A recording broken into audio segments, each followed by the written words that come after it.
तो इस वीडियो में हम अपनी स्टेटस ऐप को थोड़ा सा और मॉडिफाई करेंगे। और अभी तक हमने ये कर लिया था कि बटन की क्लिक पे जो भी हमने यूज़र नेम और स्टेटस में एंटर करा था वो जाके पोस्ट हो जाता था हमारे ए टेबल के अंदर।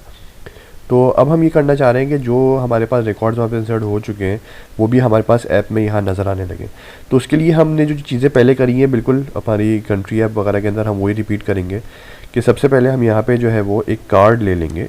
कार्ड को ड्रैग एंड ड्रॉप कर लेंगे। कार्ड इसलिए क्योंकि हम टाइटल के अंदर यूज़र का नेम दिखा सकते होंगे और नीचे टेक्स्ट के अंदर जो है वो उसका स्टेटस दिखा सकते होंगे। तो टाइटल हमें कार्ड के अंदर ये फ़ायदा हो जाएगा। तो उसके लिए सबसे पहले हमें ये करना है कि डेटा में आके अपने गेट कलेक्शन को सेटअप करेंगे। अभी तो हमने क्रिएट रिकॉर्ड को सेट करा था, अब गेट कलेक्शन को सेटअप करेंगे। तो उसके अंदर हमारा जो बेस यूआरएल था वो तो वही रहेगा, लेकिन इसके अंदर हमें क्वेरी पैरामीटर ऐड करना होगा। तो जैसे आपको याद होगा कि इसके अंदर हम लेबल में लिखते थे व्यू, की में भी व्यू लिखते थे, और जो हमारी वैल्यू थी उसके अंदर हम लिखते थे ग्रिड व्यू। तो अब हम ये करते हैं कि इसको हम ज़रा टेस्ट करके देखते हैं कि हमारे रिकॉर्ड्स लेकर आ रहा है या नहीं आ रहा। तो टेस्ट में आते हैं और रन टेस्ट करके देखते हैं। ओके, तो रिकॉर्ड्स तो हमारे आ रहे हैं, लेकिन अगेन ये ऊपर एक एरर आ रहा है जो कि इस वजह से है कि ये एक्सपेक्ट कर रहा है कि हमारे पास करेंगे, लेकिन हम इसको ऑब्जेक्ट दे रहे हैं। तो उसके लिए हमें बैक करके और यहाँ पे रिकॉर्ड्स लिखना होगा। अब दोबारा से हम इसको टेस्ट करके देखते हैं। ओके, तो अब एरर भी चला गया और सब कुछ सही चल रहा है। अब हम सेट स्कीमा फॉर रिस्पॉन्स पे क्लिक कर देते हैं और ये हमारा स्कीमा भी इसने बना दिया है और बस हम इसको सेव कर लेते हैं। इसके बाद हम ये करते हैं कि हम वेरिएबल्स में आके और लिस्ट को स्टोर करने के लिए वेरिएबल क्रिएट कर लेते हैं, डेटा वेरिएबल। ये सब वही चीज़ें जो हम पहले कर चुके हैं हमारी कंट्री ऐप के अंदर। यहाँ पे हम इसको नाम रख देते हैं स्टेटस लिस्ट, और ये कलेक्शन टाइप इसकी सही है। तो ये बेसिकली इसमें हमें यही करना होगा। तो अब हम व्यू में आ जाते हैं और अब हम बाइंड करते हैं इसको अपनी लिस्ट के साथ। उसके लिए इसको सेलेक्ट कर लेते हैं कार्ड को। यहाँ पे रिपीट विथ के अंदर हम अपनी लिस्ट सेलेक्ट कर लेते हैं।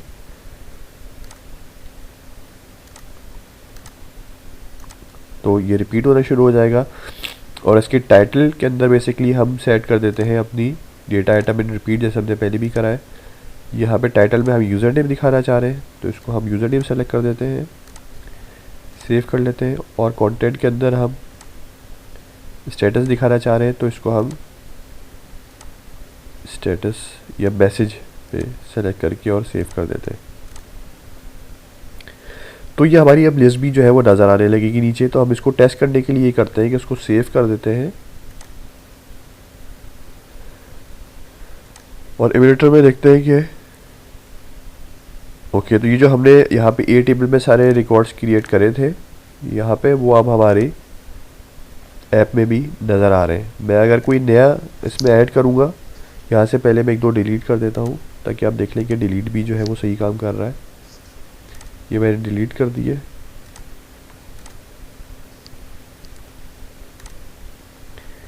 अब अगर मैं ऐप में देखूँ तो आप देखेंगे कि ये यहाँ से गायब हो जाएगा। ये गायब हो गया, सिर्फ एक ही आ रहा है। ये अगेन जैसे हमने पहले भी डिस्कस करा था कि ऑटोमेटिकली रिफ्रेश कर रहा है। ये बात हमने कैट्स फैक्ट्स वाली ऐप के अंदर डिस्कस करी थी, ऑटोमेटिकली रिफ्रेश कर रहा है। तो जो भी चेंजेस होते हैं, जो भी नया डेटा इंसर्ट होता है या डिलीट होता है, वो यहाँ पे नज़र आने लगता है।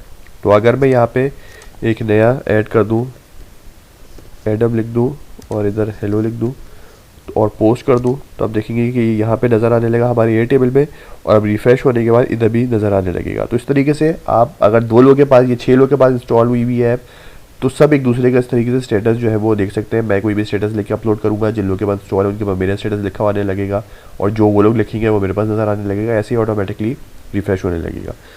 तो अब हम इसको ज़रा सा और जो है वो मॉडिफाई करके देखते हैं, और हम ये करते हैं कि ये ऑटोमेटिकली रिफ्रेश सबसे पहले तो ना करें, जो ये ऑटोमेटिकली रिफ्रेश कर रहा है। तो उसके लिए हम ये करते हैं कि हम इधर स्टेटस ऐप में आके और डेटा में आते हैं, बल्कि वेरिएबल्स में आते हैं और डेटा वेरिएबल में आते हैं, और यहाँ से अपनी लॉजिक खोलते हैं। तो यहाँ पे अगेन ये अपनी लिस्ट सेलेक्ट कर लेते हैं। यहाँ पे आपने देखा कि ये बेसिकली ये सारी वजह है जिस वजह से ये ऑटोमेटिकली रिपीट कर रहा है। ये डिले इसके अंदर लगा हुआ है, तो डिले को हम डिलीट कर देते हैं। तब होगा ये कि जब भी हमारी ऐप का पेज पहली दफ़ा लोड होगा, जब ये गेट कलेक्शंस को लोड करेगा और यहाँ पे लिस्ट में दिखा देगा। यदि अगर मैं इसको सेव कर लूँ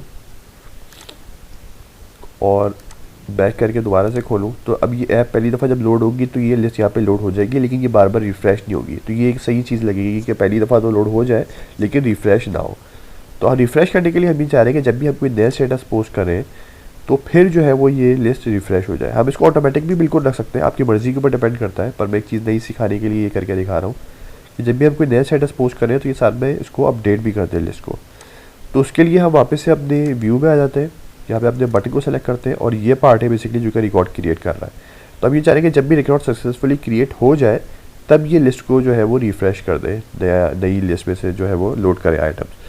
तो उसके लिए हम यहाँ पे गेट रिकॉर्ड कलेक्शन की बेसिकली ये लिस्ट को हमारी लोड करेगा, ये कॉल कर लेते हैं और इसको कनेक्ट कर देते हैं। जब सक्सेसफुली हमारा रिकॉर्ड क्रिएट हो जाएगा तो ये आउटपुट 1 पे आ जाएगा, और आउटपुट 1 पे हमने क्रिएट कर दिया कि ये दोबारा से लिस्ट को लोड कर ले। और लिस्ट को लोड करने के बाद हमें लिस्ट को डेटा वेरिएबल में भी सेव करना है, तो यहाँ पे हम डेटा वेरिएबल यूज़ कर लेते हैं, ये डेटा वेरिएबल। और जो भी इसका गेट कलेक्शन के जो रिजल्ट आ रहा है यानी जिसमें हमारा एक्चुअल डेटा रखा हुआ है वो हम सेट कर देते हैं वेरिएबल के अंदर, ताकि हमारे जो डेटा है वो वेरिएबल में सेट हो जाए। और ये हमने देख लिया कि ये स्टेटस लिस्ट का जो है ये वेरिएबल का नाम है जो कि सही है, हम स्टेटस लिस्ट में सेव करना चाहते हैं। लेकिन यहाँ पे हमें वो चीज़ चेंज करनी है जैसे हमने पहले भी करी थी कि इसकी जो इनपुट आ रही है वो एक और नोड से हम बेसिकली ले रहे हैं। तो ये चीज़ हमें यहाँ पे स्पेसिफाई करनी पड़ेगी कि ये जो इनपुट है ये फ्रॉम अनदर नोड आ रही है। तो उसके लिए हम इस पर क्लिक करेंगे और यहाँ पे output value of another node, ये आप बता रहे हैं कि जो एक और नोड की आउटपुट वैल्यू है गेट कलेक्शन वाले नोड की, ये कि जो गेट कलेक्शन वाले नोड की जो आउटपुट है वो तुम्हारी इनपुट है। तो ये चीज़ हमने यहाँ पे लाके और यहाँ से डिफाइन कर दी इस तरीके से कि ये output value of another node जो है वो इसकी इनपुट है, कि एक और वैल्यू नोड की जो आउटपुट वैल्यू है वो तुम अपनी इनपुट सेट कर लो। तो इस तरीके से ये हमारा ये भी सेट हो गया। अब ये होगा कि जब हम सेव इसको करेंगे, चला के देखेंगे, तो जब भी हम कोई नया डेटा पोस्ट करेंगे तो लिस्ट हमारी ऑटोमेटिकली रिफ्रेश नहीं होगी बल्कि नया डेटा पोस्ट करने पे रिफ्रेश होगी, जो हर पहले 5 सेकंड में रिफ्रेश हो रही थी। तो अगर मैं यहाँ पे लिखूँ जॉन, इधर मैसेज में लिखूँ हाय और इसको बटन प्रेस करूँ तो आप देखेंगे कि हमारी लिस्ट जो है वो रिफ़्रेश हो जाएगी और नया डेटा भी नज़र आने लगेगा। तो उसको मैं क्लिक कर देता हूँ और अब आप देखिए डेटा पोस्ट हो गया और चूँकि दोबारा से आपने लिस्ट रिफ्रेश करी है तो वो यहाँ पे नीचे भी अपडेटेड लिस्ट नज़र आने लगी। अब हम इसके एक चीज़ ज़रा सी चीज़ और ये चेंज करके देखते हैं कि हम ये चाह रहे हैं जब भी हम डेटा को पोस्ट कर दें तो पोस्ट होने के बाद ये फील्ड्स भी दोनों क्लियर हो जाए, जैसे कि एक्चुअल ऐप्स में होता है जब आप कोई डेटा पोस्ट कर देते हैं तो ये इनको वापस से क्लियर कर देता है यानी खाली कर देता है। तो उसके लिए हम ये कर लेते हैं कि हमें बेसिकली करना ये है कि हमें जो वेरिएबल्स जहाँ से हम इनकी वैल्यू उठा रहे थे उन वेरिएबल्स को हम बेसिकली जो है वो खाली करके और सेट कर देंगे। तो जो कि 2 वेरिएबल थे, एक यूज़र नेम के लिए था और एक मैसेज के लिए था, तो इसलिए हम यहाँ पे सेट पेज वेरिएबल 2 अपने पास जो है वो यूज़ कर लेंगे और हम इन दोनों को कनेक्ट कर देंगे अपने क्रिएट रिकॉर्ड के साथ, क्योंकि हम ये चाह रहे हैं कि जब क्रिएट हो जाए रिकॉर्ड तो उसके बाद इन दोनों फील्ड को क्लियर कर दें। तो इसलिए सक्सेसफुली क्रिएट रिकॉर्ड होने पे हम इनको क्लियर करना चाह रहे हैं, तो हमने सक्सेसफुली क्लियर वाली आउटपुट के साथ इनको कनेक्ट कर दिया। तो हम पहले नोड को सेलेक्ट करेंगे, इसका नाम हम देखेंगे मैसेज वाला, बेसिकली ये वेरिएबल है और इसकी वैल्यू हम स्पेस दे देंगे ताकि इसको वैल्यू को क्लियर कर दें। और फिर हम नीचे वाली नोड को सेलेक्ट करेंगे, इसका नाम हम मैसेज था तो ये हमें दूसरा वेरिएबल यहाँ पे सेलेक्ट करना होगा ताकि दूसरे वेरिएबल को वही चीज़ करे कि स्पेस करने पे क्लियर कर दे। तो आप देखें तो बेसिकली हो ही रहा है कि जब ये रिकॉर्ड क्रिएट कर लेगा तो उसके बाद ये वेरिएबल में आएगा और वेरिएबल को सेट कर देगा मैसेज वाले वेरिएबल को खाली, और वही चीज़ ये करेगा यूज़र नेम वाले वेरिएबल के लिए भी कि उसको खाली सेट कर देगा। तो इस तरीके से ये जो हमारे दोनों यूज़र जो इनपुट फील्ड थी वो इसी वेरिएबल से वैल्यू अपने अंदर उठा रही होती है, तो इसलिए वो भी खाली सेट हो जाएंगी। तो अब अगर हम इसको सेव कर लें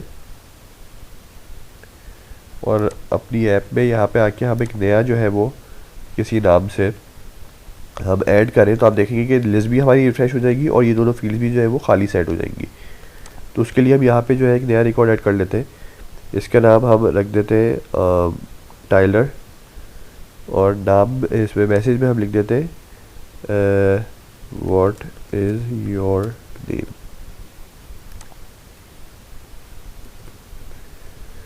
तो अब अगर जो है हम इसको पोस्ट करेंगे तो आप देखेंगे कि डेटा यहाँ पे रिफ्रेश भी हो जाएगी लिस्ट और ये दोनों भी वेरिएबल्स क्लियर हो जाएंगे। तो सक्सेसफुली पोस्ट हो गया तो ये लिस्ट भी हमारी नीचे आ गई अपलोड डिस्प्ले आइटम आ गया और ये हमारा क्लियर भी हो गया, क्योंकि हमने सक्सेसफुली क्रिएट होने पे लिस्ट भी कॉल करवा लेते हैं दोबारा से और दोनों आइटम्स भी क्लियर कर देते हैं। तो इस तरीके से जो है वो बेसिकली आप ये चीज़ें सारी इसके अंदर बटन की क्लिक पे रिकॉर्ड क्रिएट करते हैं और रिफ़्रेश करते हैं और जो है वो वेरिएबल्स अपने क्लियर कर देते हैं। हम ये भी कर सकते हैं कि अगर रिकॉर्ड क्रिएट नहीं हो पाता, कोई एरर आ जाता है, तो यहाँ पे हम अलर्ट के साथ कनेक्ट करके वो एरर दिखा दें, या अगर लिस्ट गेट करते हुए कोई एरर आ जाता है तो अगेन हम इसको एरर के साथ कनेक्ट करके आउटपुट 2 के साथ कनेक्ट करके और अलर्ट के अंदर कोई एरर दिखा दें। तो इसके अंदर काफ़ी सारी मॉडिफिकेशन हो सकती है। तो ये चीज़ आप खुद से जो है वो ट्राई करके देख सकते हैं कि क्या क्या चीज़ें हम इसके अंदर और कर सकते हैं। पर ये हमारा बेसिक इतना ही था।